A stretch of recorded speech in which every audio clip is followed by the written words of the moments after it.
मौलाना Shafi'i सादी की मुश्किलात में इजाफा। कर्नाटक रियासती वक्फ बोर्ड के चेयरमैन मौलाना शाफई सादी की मुश्किलात में इजाफा। वर्तूर जामिया मस्जिद की 10 एकड़ वक्फ अराजी के घोटाले में मौलाना शाफई सादी का नाम। अब कर्नाटक रियासती हाईकोर्ट ने इस पूरे मामले की मुकम्मल जांच के लिए चीफ सेक्रेटरी को हिदायत दी है।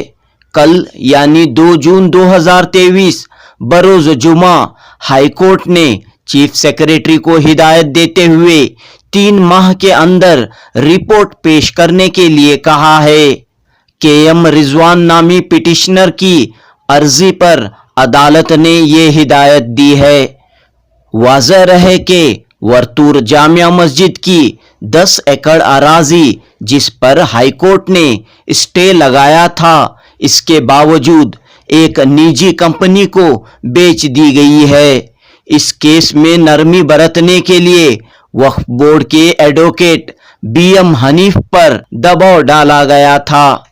मौलाना शाफई सादी के करीबी नवाफिल नामी शख्स की जानिब से एडवोकेट पर दबाव डाला गया था। 10 एकड़ वक्फ अराजी जो कई 100 करोड़ रुपयों की मिल्कियत है, सिर्फ 19 करोड़ रुपये में बेच दी गई है।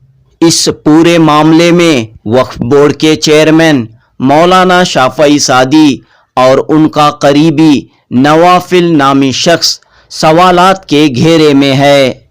इस मामले की जांच के लिए केएम रिजवान ने चीफ सेक्रेटरी को रिप्रेजेंटेशन दिया था, लेकिन चीफ सेक्रेटरी की जानिब से कोई इंक्वायरी न होने के बाद केएम रिजवान कर्नाटक हाईकोर्ट से रुजू हुए। 2 जून 2023 बरोज जुमा इस मामले पर कर्नाटक हाईकोर्ट में समाअत हुई। अब अदालत ने इस पूरे मामले की जांच के लिए चीफ सेक्रेटरी को हिदायत दी है। जुनूबी न्यूज़ रिपोर्ट।